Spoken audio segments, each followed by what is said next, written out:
to the open side. Karim Bete. Up the ball here to Samu, who's quick. Pete Samu looking for Karim Bete. Back to Samu. Oh, that is wonderful. That is wild. That is amazing from the Wallabies. Welcome to Pick and Drive Rugby, where the People's Podcast, providing a platform for rugby lovers to come together and support the game that's played in heaven. I'm your host, Ando. With me is Lachie, and we have a special guest, Mitch Rev Evans. And tonight we will be covering Aussies Abroad / news, just very, very briefly. A bit quick quarter final review, which will actually not be that quick. It's going to be the main meat and veg of what we talk about before we get into the locker room. Look, I can't go any further. Lachie, how are you? But very, very well. Tough weekend for Super Rugby on the Reds frontier. It's nice to see a familiar maroon jersey on the screen as well with me, though. But and Rev. Very happy man up in Queensland. Our school season has finally ended, so my coaching duties for the year are done and dusted. I'll have Saturdays back to absorb even more rugby. So that's our lot in life at the moment. Rev, how are you, And did you guys get a win? No, we didn't. We didn't, unfortunately. Okay. We finished up with just the one win for the season, which was better than last season. So baby steps for our boys. They'll be heading onwards and into upwards next year. Absolutely, mate. Onwards and upwards. Rev, how are you, my friend? Long time no see.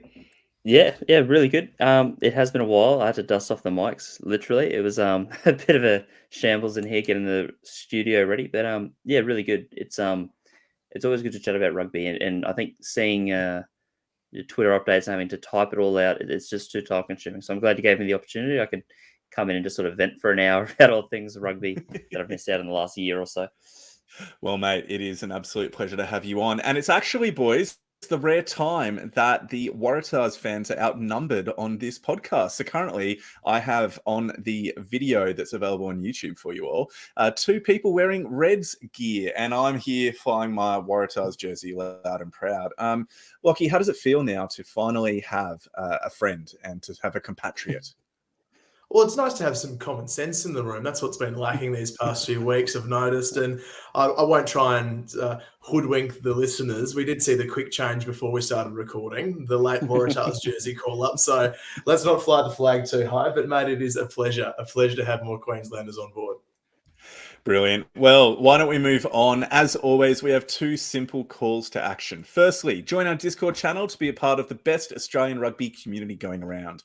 The link is on any of our social media profiles. And lastly, please consider going to ko-fi.com/pickanddriverugby and supporting us with a one-off or monthly payment. Every bit counts, and we thank you so very, very much.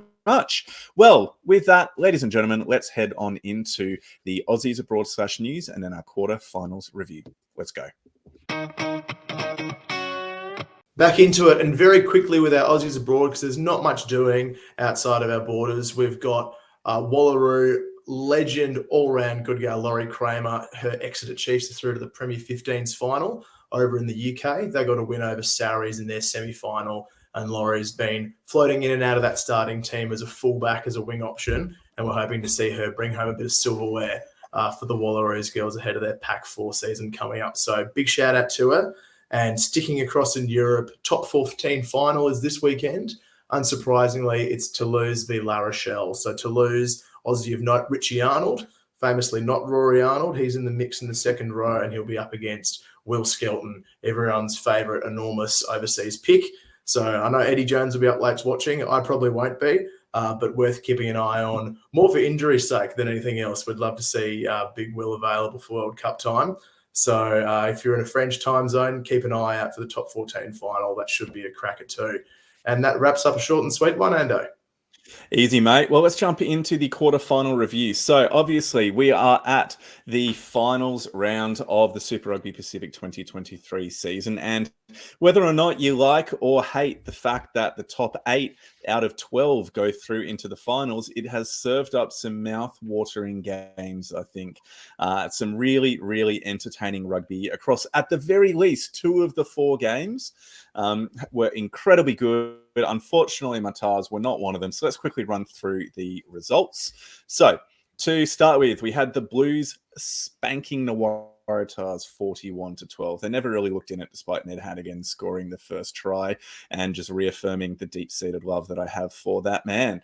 The Chiefs then ran home a very, very close game, 29-20 against the Reds, and we'll go into that game in a fair bit of detail, I think, with two Reds fans here on the pod, before the Crusaders romped home 49-8 against the Fijian and Drua, and the Brumbies capped off, basically saved Australian rugby in a way from some pretty embarrassing blushes, having one team at least go through into the semis, coming home against the Hurricanes 37-33 in what was, from New Zealand people, pretty contentious circumstances, although most Aussie fans think that it was pretty clear-cut.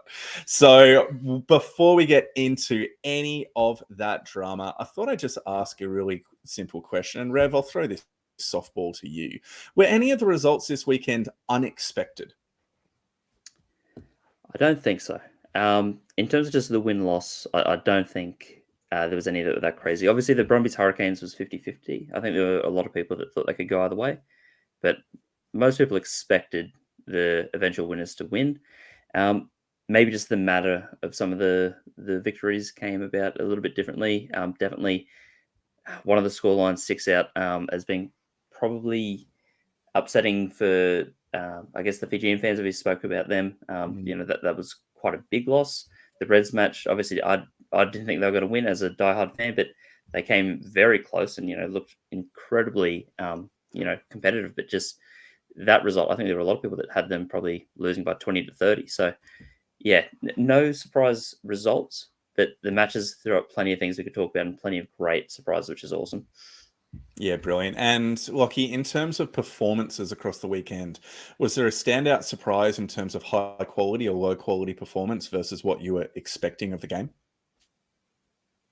Not particularly. I think we probably saw, as Rev mentioned, the Reds punching above most expectations for an 8th seed team coming in with a 5-9 record. So to go back over to New Zealand and have a crack like that was above expectations, we would say. The Tars and the Drew are probably slipping below what we would like to have seen. We'll get into it a bit later on with the travelling record for those teams, but especially for the Tars in 6th, you'd really be wanting that to justify the quarterfinal system as it stands. Your 6th ranked team to be pushing 3rd a little tighter. But overall, I think we're treated to really good quarterfinals, as you mentioned, and that in itself, for now, is probably justifying that top 8. Yeah, fair enough. Well, why don't we jump on into the first game of the weekend, which was the Blues versus the Waratahs. Blues 41, Waratahs 12. Got all the details and general stats up on the screen for you if you're watching along at home or wherever you watch the videos. I personally never had any confidence that we would get the win in Auckland. I mean, there's always that little hope that you harbour. Hope springs eternal, but I didn't really think it'd actually get done. Lachie, what did the Blues bring to this game that was just too much for the Tars to handle? I think they brought speed and quick hands. You saw right from the outset, even though it did cost them an early try with some errors, in that first 2 minutes, the Blues were very keen to spin it wide and spin it early. So you've got all that pace out wide, all the talent in the world. We've talked to death about Mark Talia and your Rico Ioanes and your Caleb Clark, who wasn't even on deck for this game. They had AJ Lamb, but they still looked immediately to push their advantage in the outside backs. And I think at the end of the day, the Blues probably ran the Tars off the park in that regard. Yeah, especially exploiting some changes within the outside centres and the back three as well for the Waratahs. You look at the run meters, 688 to 382. It just shows that attacking intent that we love to see from the Blues when they're able to pull it off and just boss the opposition. Rev, could you have seen this result going differently? Is there anything the Tars could have done in your mind with the players they had available to actually disrupt and upset the Blues rhythm? I think one of the things that stood out was looking at the Blues. Their top carries were all their strike weapons. Like, they got the balls into Satutu's hands. Mark Talia carried the ball more than anybody else. And their centre pairing, like, they both, I think, would have had 10 carries each at least. Him and Ioane just sort of showed up everywhere. For the Waratahs, I just kept thinking, why are we not getting the ball into the hands of Marky Mark? Why are we not getting the hands into, especially in the first half, Parisi, obviously coming off, and only playing the 40 minutes. But we just needed a little bit more, I think, ball in the hands of those players, because you saw when they did have the opportunities, they were actually quite damaging. But yeah, in terms of what they could have done differently, I'm sort of with you, Ando. I don't think the Waratahs were ever going to win this. In finals footy in New Zealand, the Blues are a really strong team, even though they haven't really looked at throughout the whole of the year. And the Waratahs, despite a really promising squad on paper, that just haven't really delivered on that promise this year. So I think it's disappointing that the margin blew out to what it was, but there wasn't really anything observable they were going to do differently to get the win. Yeah, I think for me, a big part of the fear that I had was when I saw the lineup, I just really wasn't confident that the squad actually were able to get this done with a lot of the changes that they had across the 23. So at the start of the year, there was a bit of at least for me when I was saying a bit of tongue in cheek year of the tar banter, just kind of laughing around, at least talking about hopes for an improved performance in 2023. I never really thought we could get it done, but it was just a bit of a joke to get in behind. And clearly it has ended in a whimper with a loss to Moana and now getting bundled out pretty comprehensively within the quarterfinals.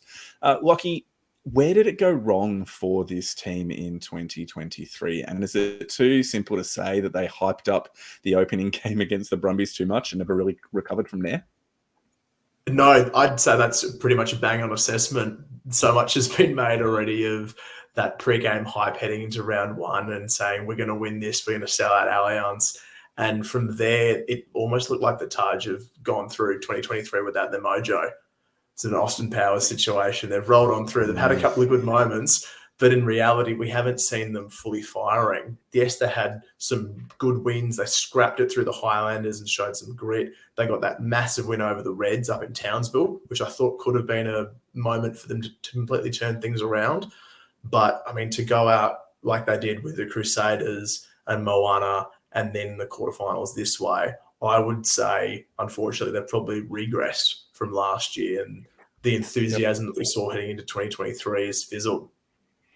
And Rev, where do you see that regression coming from? Is it a case of like injuries to key players? Because we've seen Fekete and Parisi and Jorgensen. Though the fact that Jorgensen is a key player as well is somewhat ridiculous. Edmed also having significant periods out. I mean, what do you kind of pin some of the reasons on? I think back to round one and the team on paper, all the hype, they started so incredibly well, I thought, that match against the Brumbies. And you were about 23 minutes in, Angus Bell goes down. I think there is the Tars' best player. Well, Michael Hooper maybe, obviously, aside. But there's one of the Tars' best and most influential players with quite a big gap between him and his replacement. It just seemed like such a massive loss to try and overcome. And that was all off the back of, before round one, Kurtley Beale doesn't make it to the first game because of off-field indiscretions. We've got issues with, I guess, depth in a few areas once injuries hit.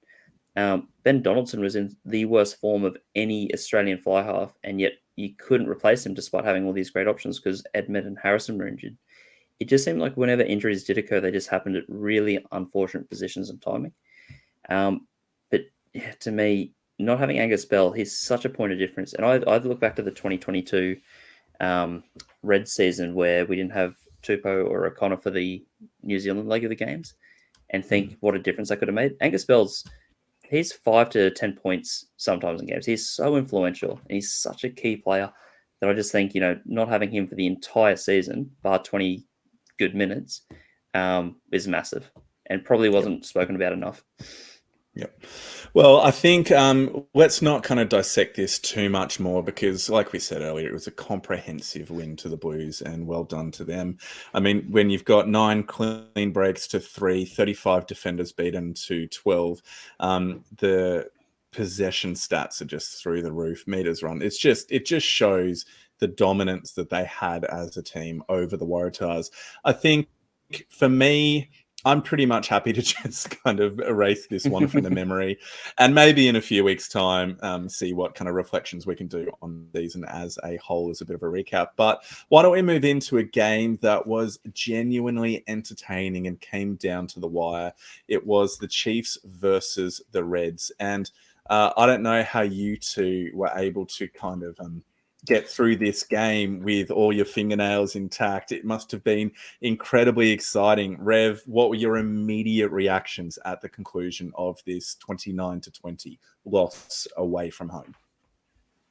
I think pride. I think it was such an impressive performance. And it sucks because the Australian narrative for so long was always like, close losses or, really hard fought in defeat. There was something really impressive. Like the match from the outset had so much to like, no matter what kind of style of rugby you're into. There were, shots at goal. There's the most penalty attempts that the Chiefs have, taken against an Australian side in quite some time. It was really gritty and yet really exciting at the same time. It was a really immense performance and maybe the best performance of the year for the Reds, save for their win against the Chiefs earlier in the season. So watching the game, knowing the result, knowing that we weren't going to win, but just seeing how awesome so many different individuals were, how good we looked as a team. It was just awesome. So it's actually got me very excited for 2024, which is quite a long way away, but there's a lot to like from that performance. Lachie, for Rev, it's pride. For you? Blueprint. I'd say it's a blueprint for other teams, including the Brumbies, as to how to take down the Chiefs for later in the year. As Rev mentioned, it was quite similar in the output compared to that regular season game where the Reds went over to New Plymouth and got the win. And it's the exact same performance. They didn't do anything differently. And this has been observed by a lot of media outlets, but they came in with the same game plan. It was intense defensive pressure through line speed and physicality and just essentially try and blow the Chiefs off the park in defence. And that's what they did. They came out and they were jamming people left, right and centre. We mentioned before the broadcast, people like Filippo Dangunu, who aren't noted defenders in the outside backs, coming back into 13 and jamming blokes left, right and centre. And that attitude was the difference again. So it really does lay a blueprint for other teams to come forward now and push the Chiefs, who have been the form team. And realistically, the Reds have been the only ones who've actually rattled them all year. And that comes down to that line speed. So, yeah, I'd say blueprint. It was a really interesting selection decision when Dangunu was chosen at 13 over Fluke, who slotted in at, I think it was 11, but either way in the wing. And that was an interesting choice. Rev, what did you make of that before the game? And then how do you reflect on it now that the game has been played? I think in the group chat with quite a lot of Reds fans, there was talk around dumbest decision I've ever seen. What was Thorne thinking? Can we ship him off now? Like, it didn't get that drastic, but there was definitely a feel of that isn't the right call. Like when Fluke wasn't available, sure, slot him in, but just switch them over and they've got their natural positions. And Thorne shows that he knows more about rugby than a couple of avid punters who like to watch it from the couch. It was a great decision in hindsight, wasn't it? Because defensively they were so unreal in their set positions. Fluke was so safe. Everything he did was just textbook, whether it be tackling or kicking. Dangunu was leveling people like it was what he was there to do, and I want to see more of it. It was unreal. One of the things that really stands out to me is you look at the stats for this game in terms of like 833 run meters to 595, 49 to 46 kicks from hand. I mean, those are massive numbers all around. It just shows the attacking intent that both teams had to receive the ball and then run it back at the opposition. The Chiefs had 10 clean breaks to 30 defenders beaten to 19. Those clean break and defenders beaten stats are actually somewhat similar to the Waratahs Blues stats, but the difference was that the Reds' scramble defense was so impressive, and their ability to keep working hard even when it looked like the opportunity was gone just showed that pride and that willingness that they had as a team to come together to basically stay in the fight. And I mean, Lachie, the first 3 kicks for goal for Tom Liner, unfortunately leaving 7 points out on the field. How would the game have been different considering you're leading at the 70th minute?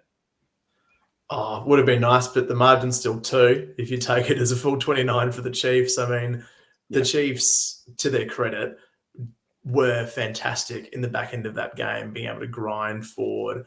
And when I was watching the game for the second time, because I got too excited to watch it again, and specifically looked at where the Reds were going wrong in the second half. And it wasn't that they were doing anything wrong. There was one bloke from the Chiefs who just decided to take the game by the scruff of the neck and win it himself. And that man was Brodie Retallick. So Brodie Retallick, with about 20 minutes to go, just decides that he would like to now play the game. So he grabs himself, I think, 3 turnovers in the last 20 minutes. He finishes up with 13 carries, 15 tackles for the game, and he puts together that line break assist that sends Soa Cooler over with 5 minutes to go. And we've seen it all season, people putting their hands up, I'm the next big thing. Everyone's talking about next locks or rising stars, but Brodie Retallick has been arguably the best second rower for the better part of a decade, and he keeps getting better. So I came away from that game thinking that's one man who won it for the Chiefs there. It was unbelievable. Rev, a Reds player that stepped up to the challenge in New Zealand. Who would you rate?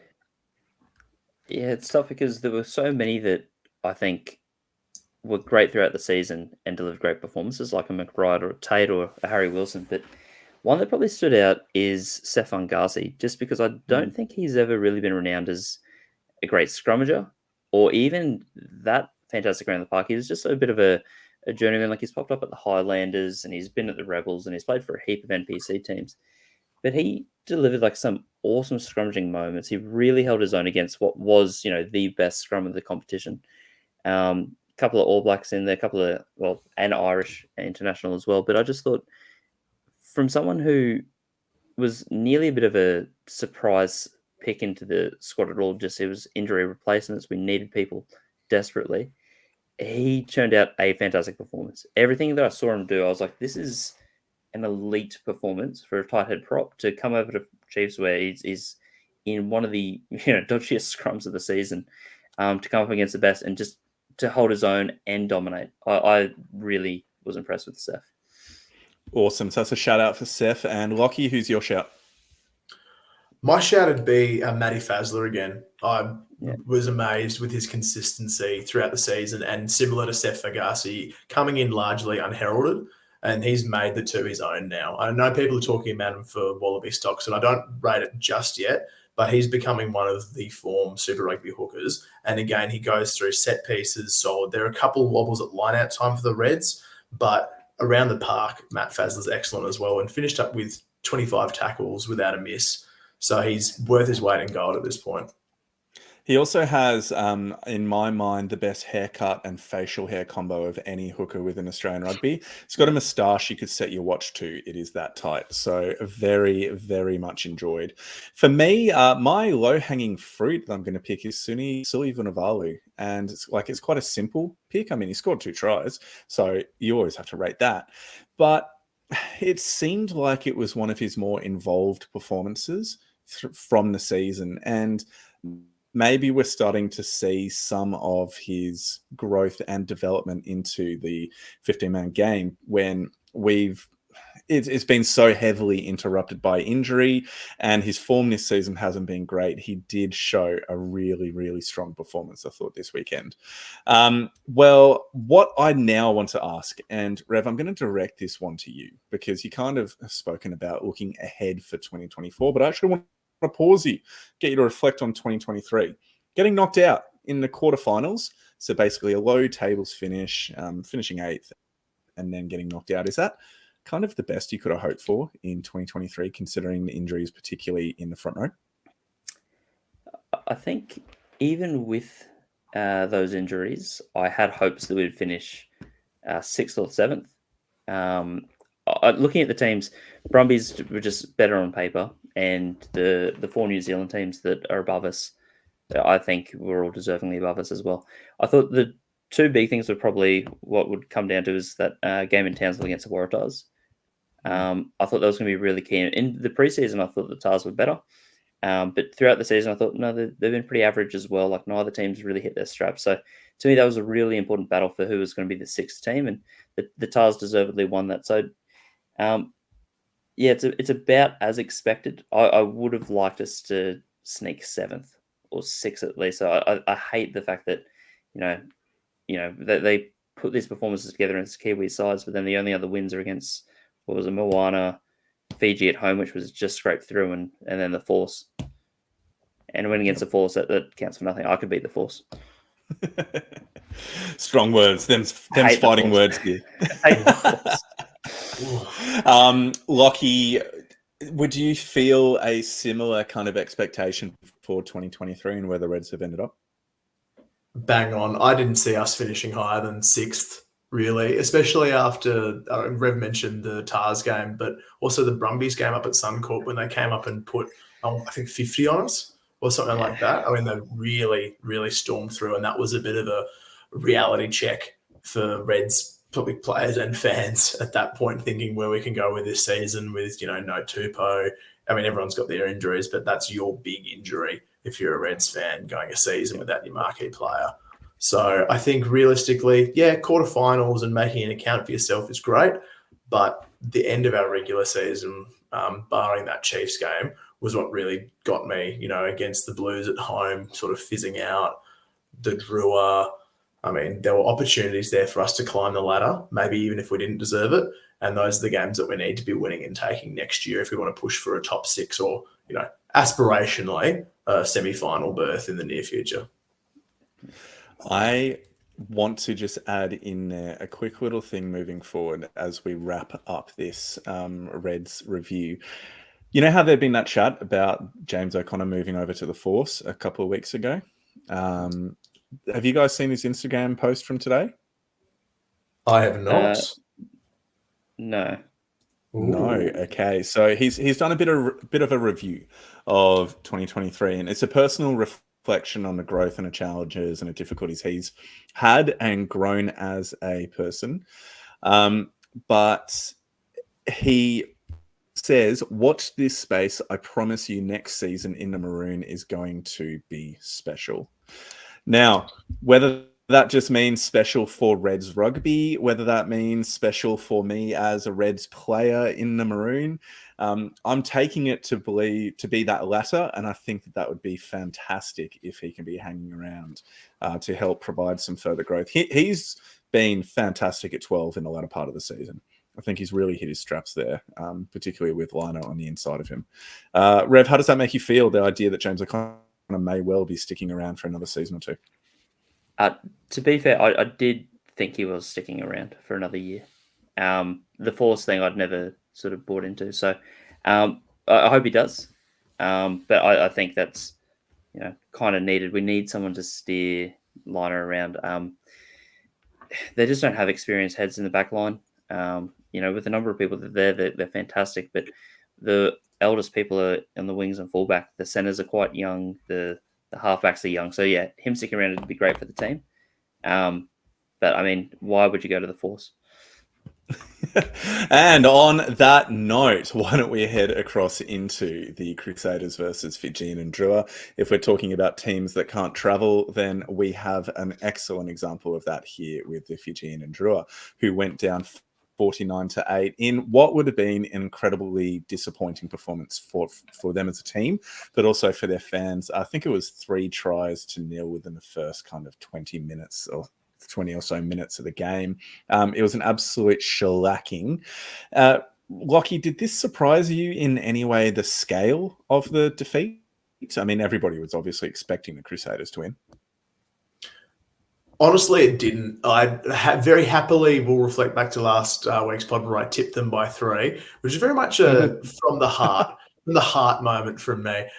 In retrospect, a shocking idea. You've got Crusaders who've never lost a home final, who are stinging from losing to the Drua earlier in the season, and just the Drua's inability to play away from home, barring a round 1 win against Moana at Mount Smart, which is, call it a neutral event, really. They were never going to win this. And as soon as the tries start piling in, you see that set piece, that rolling more, click into gear. I mean, it could have been more, honestly. So I'm glad for the Drua's sake that they were able to get a try. They got the intercept through Ravatamunda. Big Swanee. You can have a cheer about that, but I don't think that was ever going to be at risk of a Crusaders loss at home. No, I don't think so either. Rev, what do you think Mick Byrne can do to turn around the travelling fortunes of the Drua? I mean, they're Jekyll and Hyde in terms of home and away performances. Yeah, it's interesting. I do wonder, just because they're a more cash-strapped union, like just how much worse are the travelling conditions in terms of flights? Are they all stuck in economy despite being these large humans? To the accommodation they actually get into, is it not as ritzy? Do they have not quite as many of the creature comforts that others are afforded? But one of the other big things is they are still a very new team. And one of the things that Byrne pointed out in a previous discussion was just they're getting used to the whole notion of traveling. Like these guys have played maybe a bit of NRC and they've done bits and pieces if they've been in the Flying Fijian squad. But for a lot of the guys, they're not really used to sort of jet setting around the world. They're very used to, the families they're from and, playing in that specific area, maybe going to a neutral venue for a competition or a tournament. But it's still a massive challenge. And I think what they've worked out is, hey, if we really nail the home stuff, we're still making it to the finals. We've just got to tidy up these key areas. So this year's been massive for Fiji. I don't think any team's had a bigger year than the Fijian and Drua and just what they've done to get to this point and really deservedly make the finals. It is a massive shame that the score doesn't reflect the effort, but looking at it in hindsight, I think Byrne will be able to say that there's a lot that he can work with in getting this team to even better position next year. Agreed. Lachie, anything to add on that particular note? No, and it's bang on to say that the Drua are the biggest performers of the year. I think we can all appreciate that for a franchise that for super level is in just their second season, this is a massive achievement to get past the likes of the Highlanders, the Force, the Rebels. I know Moana has their own struggles, but those are three established clubs that the Drua have put to the sword over the year and gone, no, we're going over and we're getting into a finals in 7th. So I think we can all agree that seeing the Drua in the finals is one of the best possible outcomes for Super Rugby Pacific as an entity. Sticking with you then, Lachie, the injury list for the Crusaders was absolutely massive. They finished the game with only 13 players on the park. Mwanga, Zach Gallagher, Ethan Blackadder, all three of them couldn't finish the game. Sam Whitelock continues to be out with an Achilles injury. Despite winning 3 of 3 this year against the Blues, do you think they're going to be able to make it 4 from 4 next week, or do you think the injuries are going to come home to roost? You just got to look at Crusaders' record, don't you? I mean, they don't lose at home. They're like the Drua before the Drua were around. The depth is ridiculous there, and we can talk about it all day. But I mean, Fergus Burke did more than an admirable job in that playmaker role. They've got Stacks waiting in the wings, and playmakers who aren't necessarily in the 10 jersey continue to step up. You had Willie Hines running a good ship there. You've got Noah Hotham, who's available in the 9 jersey as well for no Mitch Drummond. I mean, people continually step up through that Crusaders system. So while I think the Blues probably have a better shot in their absence, especially Whitelock, I mean, he's the heart and soul of that team. But the Crusaders at home is hard to tip against. Yep, well said. Rev, any final comments on this game before we move on to the one shining light of Australian rugby this weekend? I guess a bit of a thought for the Drua, because I saw the score before watching the match and I thought, oh man, they just got pumped. But watching it for 70% of the game, it's really competitive and really even. I think at the start they sort of got punched in the nose a little bit by the Crusaders with just the forwards barraging them constantly. It was really hard to defend. So I think when you look at the tries that the Crusaders score, how often do they score 7 tries and only one of them's to an outside back? Like it's pretty impressive that all the tries are from forwards or a halfback. Like it was all done around the ruck. It was all really just like these little offloads or short passes.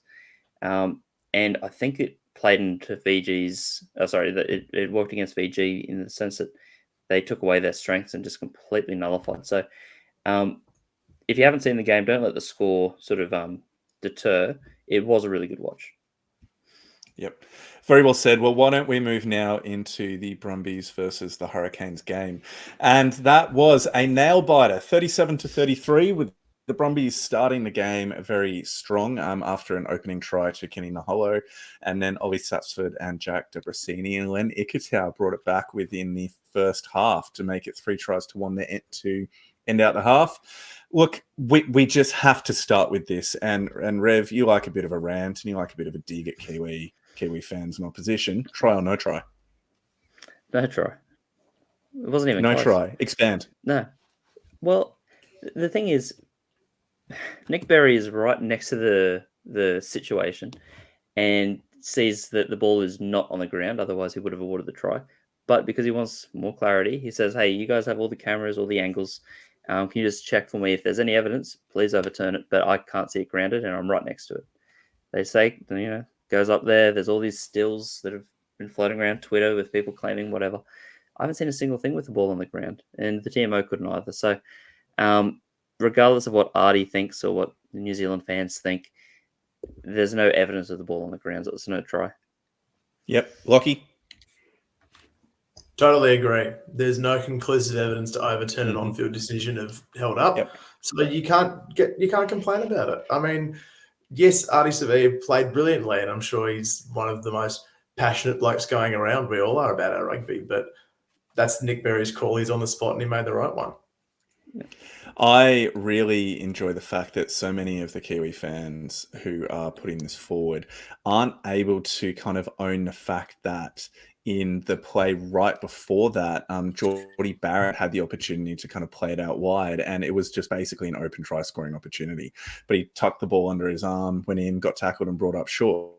And so it's one of those situations where if it happened against a team that I supported, I would be feeling pretty salty about it, and I'd be pretty frustrated at how close we came.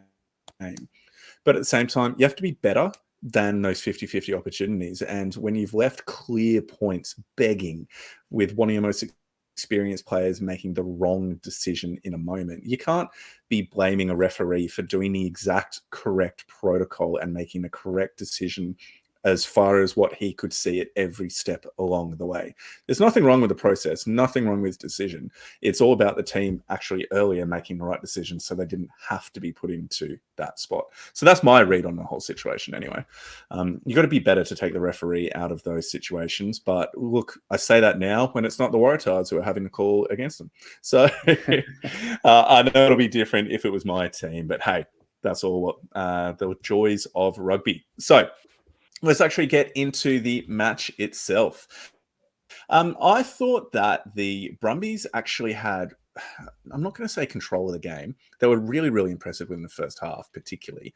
But one of the things that really seemed to be their undoing and brought the Canes back into it was their propensity to be giving away repeat penalties to allow the Canes to kind of march down the field.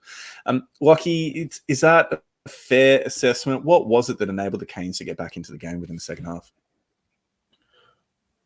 Whatever was said at halftime, I reckon played a big role, because that 40 to 60 minute period, the Canes just dominated. They flipped the script completely. I mean, Artie Savea comes out, scores a try, essentially by himself, takes, who was it, Jerome Humes for a ride, goes 5-10 metres with him on his ankles and goes over. I mean, the man's a machine. But you're right about the penalties. I think the Brumbies almost kicked themselves out of this game, and it could have been disastrous as a result of that. But those tight margins it comes down to, and we're lucky that, Tom Wright's not throwing the ball in someone's face close to his own goal line. Otherwise, it probably goes the other way.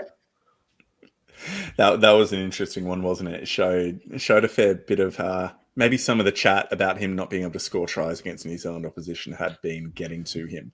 But Rev, what was it, do you think, in that second half? I mean, we've heard Lachie's thoughts. What do you think was it that enabled the Canes to get back into this match? It seemed a little bit, and we've mentioned the penalties, but a bit of inaccuracy or unsureness around the ruck in particular. They really struggle with a breakdown and reading, at least for that 40 to 65-ish minute mark, when they could go for it, when they couldn't. It was sometimes seemed a little bit unclear about what they would let slide. You'd see Nick White get pushed off the ball when it seemed like he was sort of in possession of it. It seemed like when they tried to do the same, that did get pinged. There just seemed like a few moments where they were really going for that 50-50 call, and it didn't quite pay off. So I think that was probably one of the big things, which they really cleaned up towards the back end. And again, that's also probably less likely to get picked up in those last few minutes. But that to me seemed the big one. The other thing I guess that stood out a bit while watching the game was just some of the choices that the Hurricanes made. You so rarely see teams from New Zealand accumulate points through penalties. And you could see that, like, from the outset, they're happy to do that. They knew they needed to keep points going to, I guess, stay in the game. And they did such a good job of, I think, not even milking, but just really making the ref aware of everything that was going on with the ruck. Every time you could see players pointing and just gesturing. Artie did a really good job of getting and speaking to Barry on multiple occasions, just saying, hey, look, they've done this or that. Every stoppage, you could see them interacting. I just thought there are a few things like that that were really clever. And it showed that they could fight and claw it back and make it a really tight game to finish. Is Artie, and it's a pretty outrageous statement in a way, but is Artie the best player individually within Super Rugby? Lachie, do you reckon? Probably on par with Talia for the season, I'd say. But I mean, Ardie Savea has been carrying that Hurricane side for a couple of years now. He's outrageous. He slots in anywhere across 6, 7, 8. He'll pull off ridiculous tackles, dummy gate from a couple of years ago, where he's tossing them all around the place, or not for that matter. He is an individually brilliant player, and I don't think the Hurricanes go any extent of the depth they've gone in this season without him. He's been brilliant, frankly. Rev, who would you rate equal to or above Artie Sevilla if you could name 2 or 3 and you can't name any Reds player? You made it very hard with that last qualifier. I was going to say, I don't think Artie Sevilla was the best player on the park last night. I think he's so unheralded, and I get in trouble all the time for saying how good he is, but Len Nikotau is a freak. He's such a freak. I think everything he does screams world class. And there's some games that sticks out more than others, because some games he's a bit more of a Josh Fluke where he just does everything really soundly, and you think, gee, he's so reliable. I'd love to have him in my team. But he was just a freak of nature. Like, it was one of those games he realized, I've got to really turn it on for the team, because this is a tough ask. We're in knockout footy. I think he's one of those guys that he's not in the highlights reel package each week, but show me a game that's less than 8 out of 10 from him. He's such a freak. So to me, Artie Sevilla is great, and I do really like him as a player. But Len Nikotau, man, he's good. And then obviously there's about 25 or 26 Reds players who are also the best. But just without naming them, Len Nikotau. Rev, just on Len's stats. Sorry, Ando. I pulled up a couple here because I was watching it through the game as well, and you always hear on, particularly the Aussie stand commentary, they talk about Len Nikotau is the best attacking right to left centre in the world, and they put all these qualifiers on him around his right arm fend. And you're thinking, bloody hell, he's one of the best outside centres, period. And he comes away defensively from this game as well, looking world class. He had the most turnovers for the game with 3. He scores his try. He sets up another one with his try assist. He lays on 17 tackles, I think at about 95% or something ridiculous. And then he's breaking 4 tackles as well. Both sides of the ball, he is one of the best. And if he's not starting in a 13 Wallabies jersey, I'm not here. Yeah. I think it's all of that. And I'm a sucker for it, but his left foot, I love his left foot. It's such a beautiful kick. It's like every time I think, they're in a bit of trouble. Lolosio, when he's on, doesn't have the biggest boot. Debrasini, like, it's big, but sometimes Nikotau just nails it every time, man. Well, like, we talk a lot about Ando's Lonergan and Hannigan obsession, but I think I've got to put Nikotau right up there. He might be my man. Just his left foot, particularly. Just his left foot. Just get a picture of that mounted on the wall. Mate, you look at some of the stats across that game, though, and I mean, that's actually where I was going to go before, so thanks for jumping in there, Lachie. But you look at some of the defensive stats of other players across the team. So Mick Frost, 16 tackles, missed 2. Valentini, 17. Pete Samu, 21 tackles, and only missed 1 across the game. It just shows the work rate that so many of the Brumbies players have, combined with the accuracy across the whole team. And interestingly, you look at Sefa Kautai, who had 13 tackles and missed 6. He is one of the least experienced players. And so it just shows how the quality and the experience within the Brumbies team is really stepping up within these big matches. And it just shows the fact that they've had this team together now for 3 or 4 seasons. These players have been coming through their systems, and they're just able to produce big games in the big moments. So what we might do here, Rev, was there any particular player or moment within this game that you wanted to highlight or speak to? Lachie, I'll throw the same to you before we probably then start moving on. There was one moment, I guess I'll highlight a negative just because I thought this one could have been really damaging, was the Devon Flanders try where he breaks off from the scrum. It's a really messy scrum. it looks like it should have been pulled up. There's so much going on, but the Brumbies players have multiple opportunities to try and stop him about 60 or 70 meters out, and he just keeps burning people. To me, when that happened, it blew the score out to the Hurricanes' biggest margin of the night, and I had that sense of dread that Australian rugby fans know far too well of just, oh, it's happening. Oh, that's it. Okay. Oh, it's nice while it lasted. And it was negative for the fact that it happened. It was positive that Brumbies overcame it, but it just, watching it happen, it just felt so familiar. And to me, that was sort of like, yeah, a bit of a pit in the stomach of like, oh man, this game was so good, and the Brumbies were so dominant. They just let this try happen. So, yeah, that was probably the moment that stood out. Not only for it happening, but for the fact that the Brumbies actually pulled themselves back by the bootstrap and said, no, we're winning this thing. This is our game.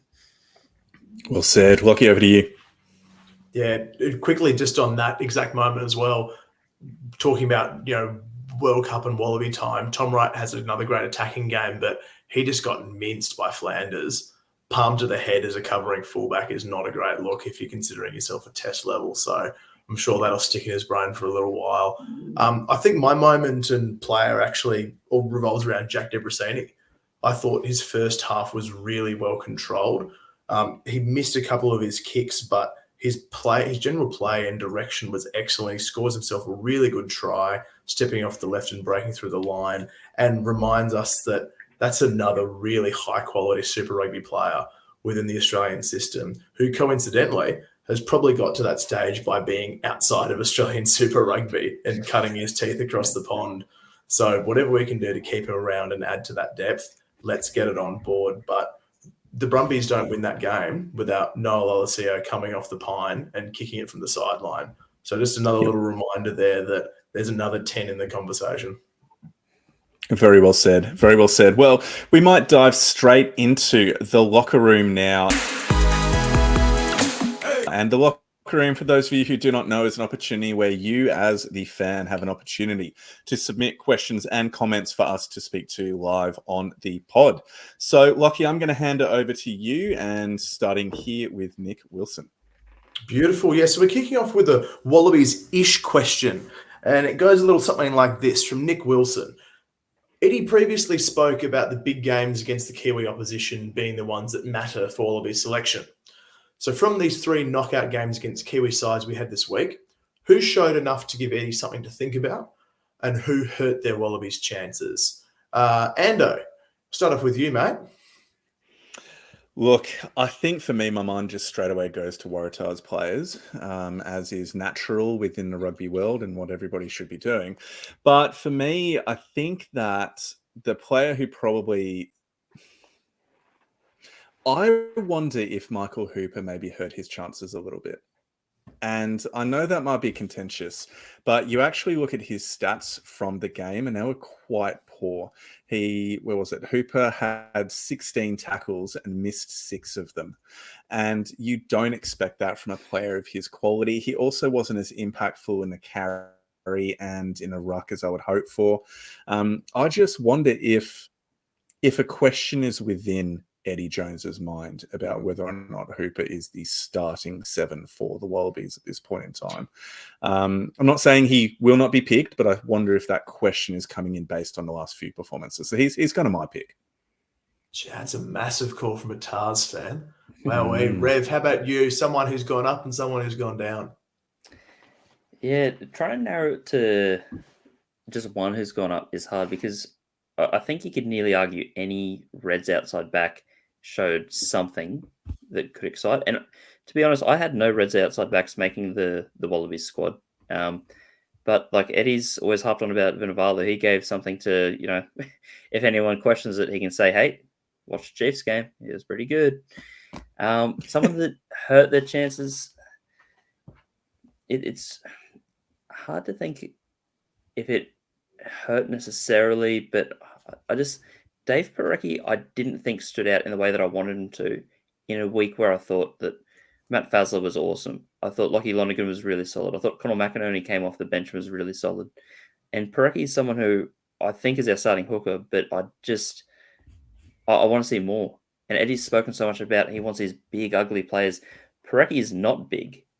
he's he's quite attractive. I'll give him that. He's not an ugly player either. He needs to rough his face off a bit if he wants that Eddie tick of approval. So I think Parecki's, even if he didn't hurt his chances, there wasn't enough there that I thought, yeah, he's grabbed this game and said, yes, Eddie, pick me in a week of hookers really delivering. Mm-hmm. Well, those are good. We'll have to move on to a Brumbies question now from Ben van der Linden. Brumbies need to decide what their strength is and ride that horse all the way home. They looked a bit column A, column B. Top quality sides shut down any attack that's not 100%, and they're now the line out, which has been a little off their best this year. Not much of a question out of it, but Ando, would you agree that the Brumbies probably need to pick and stick for a strategy at this point? Look, I think they've reached the point where they have enough variety within their game that they can generally adapt it for the opposition that they're playing. So we all know about the maul strength, the line-out strength. I mean, that's true. I also think that they've developed a width and a counter-attacking ability to their game that's only been heightened by Tom Wright being played at 15, because he is a player that won't consistently look to kick return the ball when he takes it at the back as a 15. He'll look to run the ball back and to set up for kind of the next phase's attack. And his stats have consistently been excellent in terms of meters gained, carries, defenders beaten, and the like. And so he's been doing really, really well within that role. I'm not sure if the Brumbies just need one particular thing. I think what they're going to be able to do quite well against the Chiefs this coming weekend is what the Reds have been trying to do in the matches. Like we mentioned earlier, is that defensive pressure and intensity, and that's what the Brumbies have the capacity to bring. So I'm very, very keen to see how this one plays out. Yeah, a lot riding on that Brumbies Chiefs game for Australian rugby. And the next question actually leads into that nicely. So one for you, Rev, from Wombat. Who do we think is the better 5'8" at the Brumbies, and who starts against the Chiefs? His thoughts are it's not Lolosio. What is your take? Yeah, it's really tough because I think the Debrasini and Lolosio decision was received in our group chat a little similarly to the whole Fluke and Dungunu on wing and centre situation.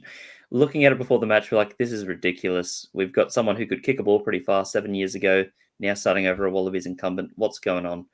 And yet he delivered, as you said, a fantastic first half and really stable platform for the Brumbies to get the win. So for me, I think you nearly wanted to see a repeat of last week. They started really well. It was a strong strategy. In Debrasini, you've got someone who can take the ball to the line quite well because he's such a big body. But I think really importantly, what the Reds showed was the Chiefs have such a weaponized kicking game. We saw the kick numbers, but the Chiefs made so many meters with their kicks just because all of their back three can kick. Damien McKenzie's obviously a great kicker. They've got some big left foot options. Lenny Katau wouldn't look out of place in their back line. And they've just got these great players in terms of positional awareness and kicking. So to me, Debrasini better suits countering that because Lolosio's got a pretty accurate kick, but it's a bit of a pop kick compared to Debrasini's boot. So, yeah, it seems a bit crazy to say, but I might actually back Debrasini to go again at 10. That's one vote for Debrasini. Ando, what's your take on this one? Yeah, I hate myself for saying it, but I think stick with Debrasini for another week in a row. Maybe bring Lolosio on a little bit earlier, but yeah, start with Jack. Massive 2 for Debrasini. And we've got one more for the Brumbies faithful from Andy. Hi, Andy. Overall, do you think the Brumbies will benefit with a better defender on the wing, like an Ollie Sapsford, or an attack specialist like Corey Toole? And which way do you go? Do you get a reliable Sapsford or you just get the raw pace? Look, I think from the post-match presser, it's going to be touch and go whether Toole is going to be available or not, still going through the rehab protocols. So it wouldn't surprise me if we do see Sapsford on the wing again. I thought he actually played very, very well this week. I thought he, as a makeshift winger, he did well. And he's been one of those players that's just been really reliable coming into the Brumbies setup wherever they've needed him to be across the centres or the back line or outside centres. So for me, it's Sapsford because if you're wanting to play a kind of umbrella or rush defense, you need somebody that's really defensively intelligent to be able to pull that off. And I think Ikitau, with the communication with Sapsford outside of him, will be able to do that quite well. So, yeah, I think probably Sapsford at my mind, just because I don't think Tool's going to be 100% fit. That's a fair take. And I hate to harp on these things as well, but Sapsford's another bloke who's gone across, played a bit of NPC across the ditch and come back a better player for it as well. They love him over at Hawke's Bay. So it's good to see that versatility available now for an Aussie Super Rugby side. We'll finish up our locker room chat on the Reds, as it should be done. And Rev, this one's for you. A bit of a statement to chew through and analyse. And take your time on this one, because I like this question. The statement coming in from Nick Wilson. It goes like this. For the Reds, I think coaching changeover played a part. 3 new assistants came in this year, with Blake doing defence, Hames doing the scrum, and Heaton as a coaching coordinator, breakdown, and squad development manager. New voices and systems takes time to have an impact, and it looks like that's taken most of the season. Rev, what do you make of that assessment, mate? I guess it's reasonably fair when you take into consideration some of the performances we had. And I think Hames in particular got a lot of credit. The scrum really did seem to come around a fair bit at the end. You think back to, what the Reds had to go through. No Tupou for the whole year. Harry Hoopert, their best loose head, injured for the whole year. Feo Fodawaika, who played 14 of their 15 matches last year, has gone overseas. So they missed a lot of their key players. So the scrum did hold up quite well towards the back end of the season. And we did have some slightly improved defense. I'd say our games against, the Crusaders, parts of the games against the Blues, and the 2 games against the Chiefs did look really nice defensively. So part of that statement I do quite like. But there were still so many poor performances in between. Like the Fijian match, leaking that many points didn't need to happen against a team that, was in a similar position to us. We were both desperate to make the finals, and we needed to get that win to really be sure of it. And while this is, shown some improvement, and we're just talking about how nice it is looking to 2024, you kind of hope that all those guys stick around with whoever the new coach is, for at least another 2 years. Because, as I was saying, it takes such a long time. Like this Brumbies system is so good because they've been there for so long. It's not, a matter of a season and a new coach comes and goes. Like everyone knows the setup so well. So I do really like this from Nick. I think it's a great point. But I do think, a little bit more needs to be put to the coaches, because it wasn't consistent even towards the back end. I'll give you a follow-up then, and a general one as well on this glorious club that we call the Reds. You got a blank check. Who are you signing as head coach for 2024 up at Ballymore? Now the blank check, there's literally nothing written on it. It doesn't have an address to anyone. I can put whatever I want. Go nuts. Okay. I am not considering a coach for that. I'll pick up any coach. I want players. I want a marquee player to hang my hat on. But if it's got to be a coach, I think it's been spoken about a little bit. But Robbie Deans would be like quite an exciting pick. I think he's obviously got such great pedigree with the Crusaders, and I thought he did a good job with the Wallabies at a time where we just couldn't quite get the bulk of the squad to stick around together. He'd be awesome to have there for what's a really great looking squad at the moment, because this young group Thorns brought in, they're all sort of early to mid-20s now. It's a great bunch to mould for an experienced coach. I like it. And Ando, I raised this point because a familiar face was thrown up by Michael Atkinson in his column for Channel 9 the other day. Is Michael Checker as his dream coach for up at Queensland Reds. How does that make you feel as a Tars fan, mate? And what would you think if something like that were to happen? Oh, I would hate it. I would hate it so much, just because, like, I love Checker for what he brought as a Waratahs coach, but I would hate to be on the other side of that brash and abrasive approach that he has with kind of media and coaching and stuff like that. And also, his name gets thrown around bloody everywhere. Isn't he kind of specialist coaching at about 4 or 5 different NRL teams, managing 2 international teams across 2 different codes? Like, I just don't believe he actually does anything that he's been hyped for actually doing. I don't know, mate. I think he just puts his name in a lot of places, or people talk about him a lot. But what I actually thought would be pretty fun for us to finish on, gents, is I took a quick screen grab of that post from James O'Connor, and there was a part of it that I thought would be really good for us to read as a way of kind of finishing off and reflecting upon the season and where kind of things have been for the Reds. So from a team perspective, it wasn't our most graceful season either. We lacked cohesion and detail to begin with, but slowly built together and found a way of playing that we are proud of, leaving it all out on the field Saturday against a very good Chiefs team. We'll be much better for this season, just as I know I am. I love this team, I love these men, and I love the pride we have in this jersey. So I think finishing on a Reds question and finishing on that from James Wilson, sorry, I was looking at Harry Wilson and James O'Connor there, from James O'Connor, is an absolutely brilliant way to finish the pod. Rev, it has been so good to have you back with us, mate. Thank you for jumping on. Hey, thanks for having me on. It was, when you did it after a Reds loss, I'm like, is this a stitch up? But it's a great Reds loss, isn't it? It's a fantastic way to end the season for them in what was a really great season of Super Rugby Pacific. So, yeah, great to come on and chat footy, and great to do it in a 2v1 Reds to Tars situation as well, I've got to say. And I've got to say, Lachie, you've been nothing but a gentleman, despite the fact I've been outnumbered here as a Waratahs fan. Mate, thank you so much for joining us yet again. Always a pleasure, mate. And thank you to both of you. Looking forward to another wrap-up in the coming weeks, and looking forward to hopefully talking some good news about the Brumbies further down the track. We'll have to jump on that bandwagon now. Oh, without a doubt, cheering on the Brumbies as they try to bring it home against the Chiefs this coming weekend. All right. Thank you so much, team. Have a wonderful week, and we will catch you later. Bye.